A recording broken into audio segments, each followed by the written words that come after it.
Ben, ça a permis de faire bouger les lignes, déjà entre partenaires, professionnels, un même langage en fait tout simplement, et puis Oui, une manière de culture communiquer commune, ensemble, tout à ouais, fait, ouais. de réagir ensemble, c'est-à-dire de porter des solutions de manière durable avec une certaine efficacité. On a co-construit en effet, hein, à un moment donné, les gens, les situations, on les repère. On propose une orientation vers un organisme de formation, mais qui n'est pas adapté. La personne arrête.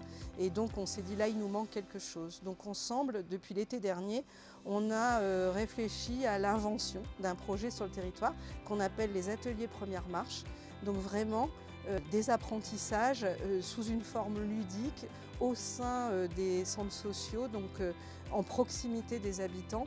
Mais ça, c'est vraiment un produit qu'on a imaginé et co-construit.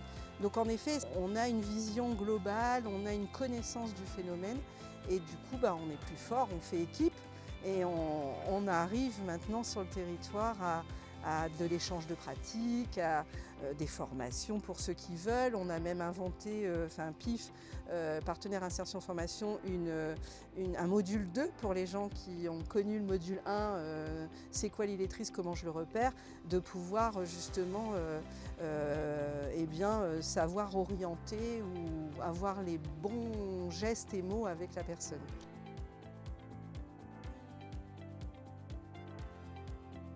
Bien dire que quelle est une ville pilote en la matière de l'illettrisme, puisqu'il y a effectivement un travail qui a été fait en amont avec de nombreux partenaires, acteurs du territoire engagés, n'est-ce pas Isabelle, hein, il faut le dire, Oui.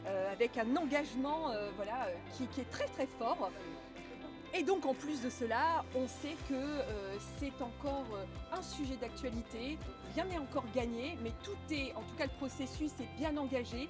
On sait que derrière, des solutions sont encore trouvées. Et d'ailleurs Isabelle, d'autres villes s'intéressent à notre D'autres villes sujet. nous contactent et je passe un certain temps, je trouve ça important parce que pour moi c'est aussi savoir ce qui se passe ailleurs. Mais oui, on a d'énormes temps d'échange avec d'autres agglomérations qui nous approchent pour savoir comment concrètement fonctionne notre coopérative.